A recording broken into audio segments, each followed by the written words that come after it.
오늘은 마태복음 26장 36절에서 46절까지 말씀입니다. 오늘 본문 말씀에는 예수님께서 기도하시는 장면이 나옵니다. 그렇기 때문에 예수님의 기도를 통하여서 우리는 기도를 배울 수 있습니다. 물론 이미 앞에서 제자들에게 기도를 어떻게 해야 되는지 기도의 내용을 알려주셨습니다. 우리가 흔히 아는 주기도문이죠. 주님이 가르쳐 주신 기도를 통해 기도의 내용이 무엇인지 우리가 기도할 때 그 기도의 내용을 알지만 또 오늘 본문을 통해 예수님의 기도의 실제적인 모범을 우리가 볼 수가 있습니다. 그래서 오늘 말씀을 통해 우리의 기도와 예수님의 기도를 좀 살펴보며 우리가 주님께서 하셨던 기도의 방향으로 나아갈 수 있어야 할 것입니다. 먼저 예수님께서 기도할 때 예수님의 심경이 나옵니다. 오늘 본문 말씀 37절에 보면 베드로와 세베대의 두 아들을 데리고 가실새 고민하고 슬퍼하사. 자, 예수님께서 하나님이신데 고민하고 슬퍼한다. 이것은 이 땅에 사람의 몸을 입고 오신 예수님임을 보여주고 있습니다. 또한 38절에 이렇게 말씀하십니다. 내 마음이 매우 고민하여 죽게 되었으니 너희는 여기 머물러 나와 함께 깨어있으라. 나와 함께 깨어있으라. 이 말은 내가 기도하는 동안 너희도 깨어 기도하면 좋겠다. 이 말을 하시는 겁니다. 예수님의 마음이 매우 고민하여서 죽게 되었다라고 표현할 정도로 마음이 많이 무겁고 힘들었다라고 표현하고 있는 것입니다.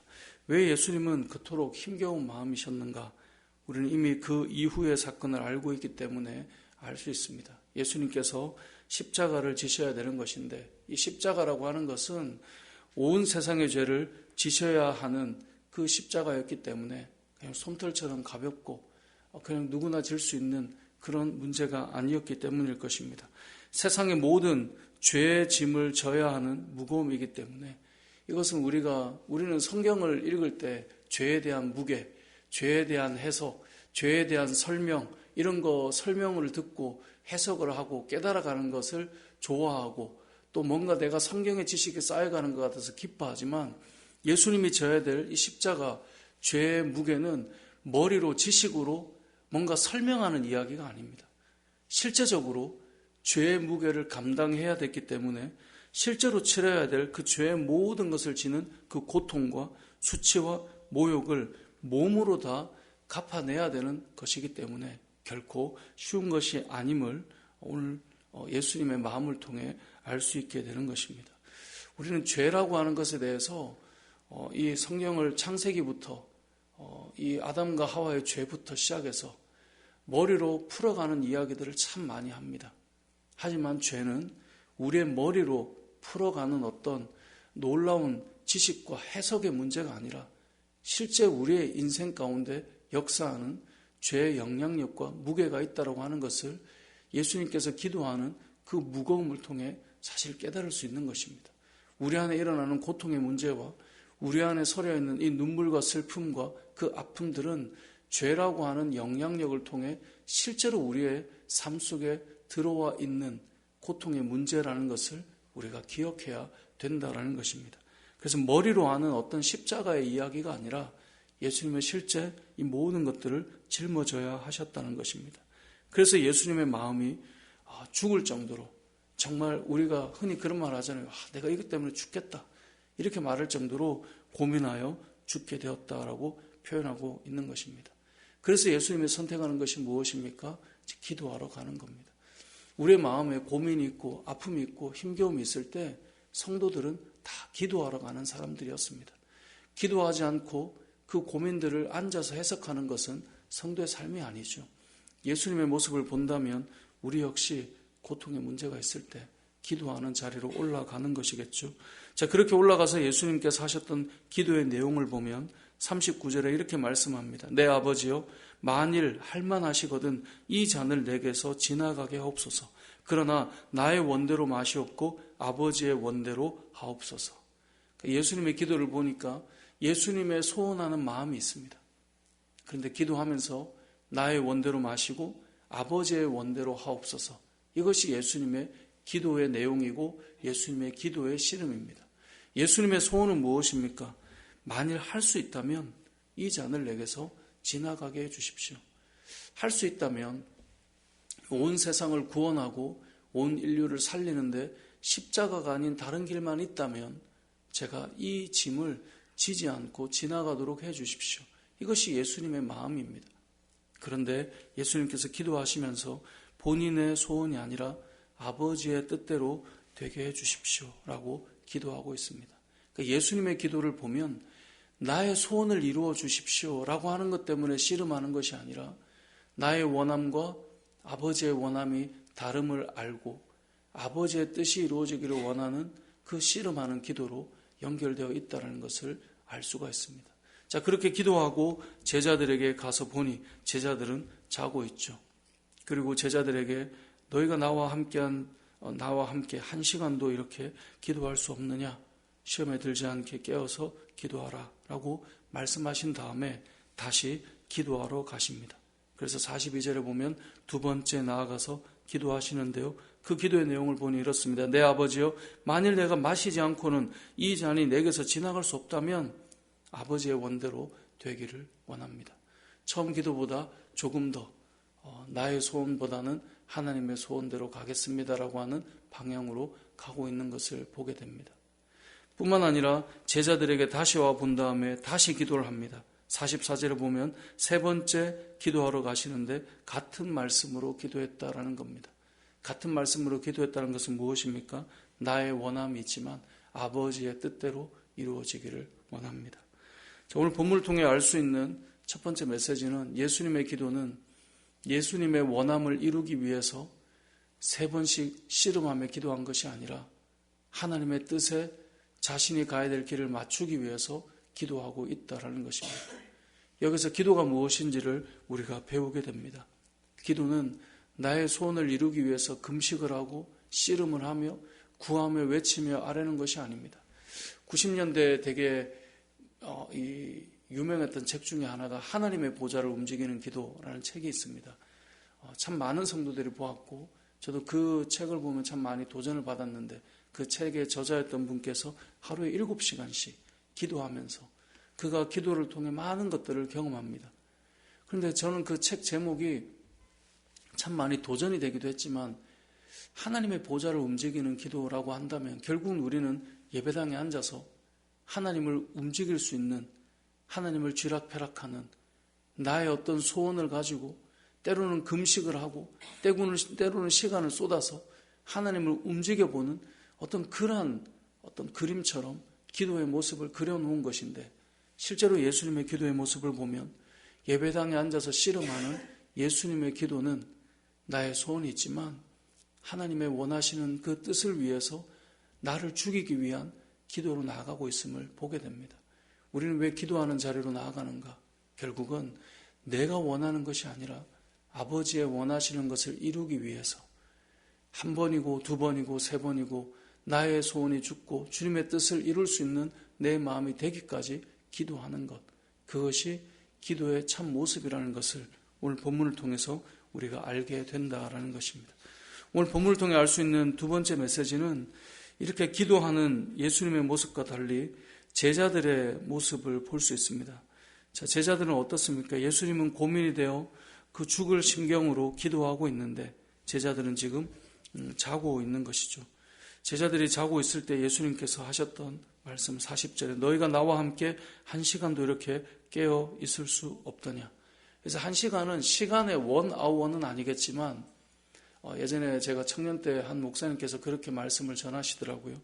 이것을 한 시간으로 볼 수는 없지만 그냥 한 시간으로 보자. 그분은 그렇게 얘기하시더라고요.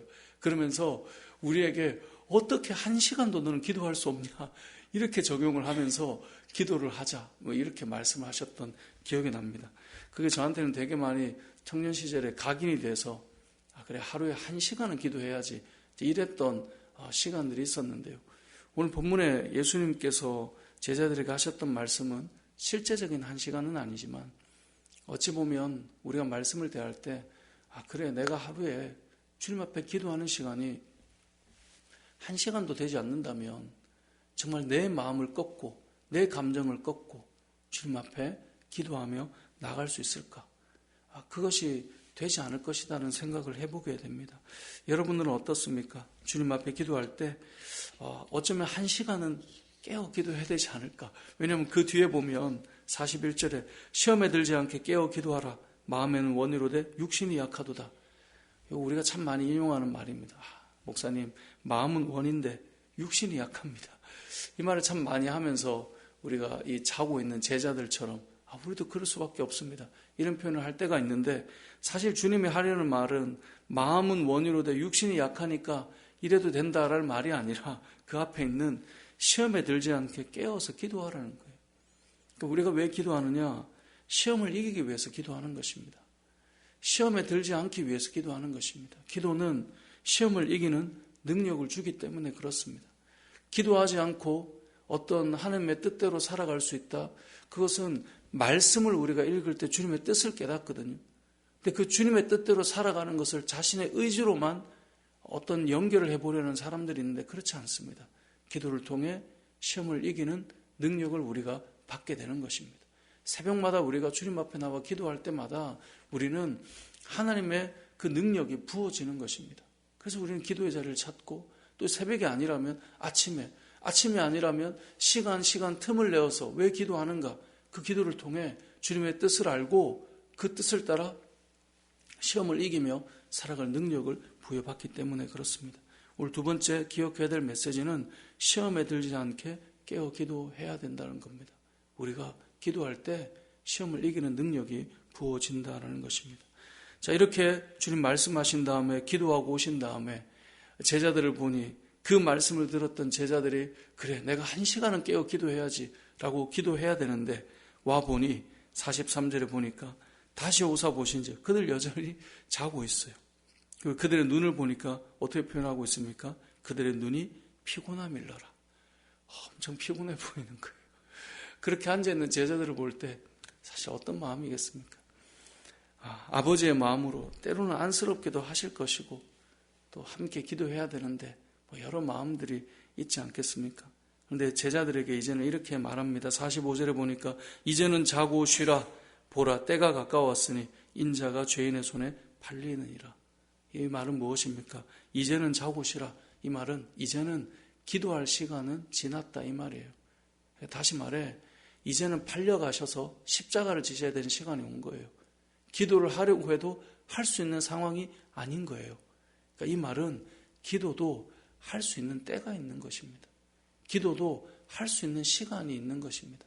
이제는 기도할 시간이 아니라 십자가로 나아가야 될 시간인 거고 이제는 기도할 시간을 넘어서 그 고통의 현장으로 들어가야 될 시간인 것입니다. 기도도 할 수 있는 시간이 있고 기도한 이후에 우리가 감당해야 될 십자가의 시간이 또 따로 있는 것입니다. 그래서 기도할 수 있을 그때에 기도해야 되는 거예요. 언제나 할 수 있는 것이 아닙니다. 언제나 내가 원하면 할 수 있는 것은 아니라는 것입니다. 기도도 때가 있다라고 하는 것을 오늘 본문은 우리에게 알려주고 있는 것입니다. 말씀을 정리해 보겠습니다. 예수님께서 기도하시는 모습을 통하여서 우리는 세 가지를 기억하면 좋겠습니다. 첫 번째는 기도는 나의 소원이 아니라 아버지의 소원을 향해 나아가는 것이 기도입니다. 두 번째는 우리가 시험에 들지 않도록 기도하는 것. 다시 말해 기도는 시험을 이기는 능력을 우리에게 주신다는 것입니다. 마지막으로 기억할 것은 우리가 기도하는 이 기도도 때가 있다는 것입니다. 여러분 이 새벽에 우리가 기도하지만 여러분 오늘 하루의 현장을 살아갈 때 이렇게 시간을 때로 떼서 기도하는 것처럼 기도할 수 있나요? 그럴 수 없죠. 사역을 하면서 많은 분들이 제가 신대원 다닐 때 그랬던 분들이 계셨어요. 새벽에 기도하는 건 너무 힘들다. 누가 이 새벽 기도 만들었냐? 한국 교회 이 새벽 기도의 특징은 외국에는 없잖아요. 그래서 이 새벽 예배 문화를 누가 만든 거예요 도대체? 이랬던 전선생님들도 계셨거든요. 그래서 저도 가끔은 새벽에 또 공부를 하다 보면 늦게 자야 되니까 정말 일어나기 너무 힘든 거예요. 근데 이제 전사님들은 이 새벽 체프를 하지 않으면 기숙사에서 다 나가야 돼요. 그러니까 어쩔 수 없이 이제 가서 출석 도장도 찍고 막 이래야 되거든요. 나갈 때마다 아니 시험 기간에 좀 빼주시지 막 이런 마음도 들고 여러 생각이 들어요. 근데 어떤 분은 그런 얘기도 하시더라고요. 본인이 담임 목사가 되면 교회 새벽 예배 없앨 거라고. 이거 안 할 거라고. 근데 지나 보니 왜 새벽에 기도해야 되는가를 점점 깨닫는데요. 이 새벽 시간이 아니고 목회자의 삶은 따로 떼서 기도할 시간이 사실은 많지 않더라고요. 왜냐하면 내가 이 시간에 기도해야지라고 생각할 그때 때로는 연락이 오거나 신방을 가야 되거나 어떤 일을 해야 되거나 할 수가 없어요. 목사만 그럴까요? 여러분 더 바쁘고 더 힘들지 않습니까? 삶의 현장 속에 기도할 수 있는 시간은 그리 많지 않다는 거죠. 그래서 기도할 때가 있는 것입니다.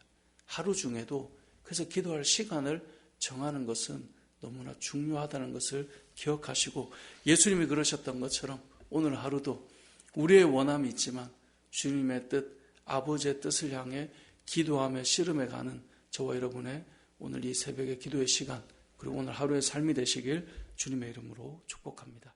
아멘.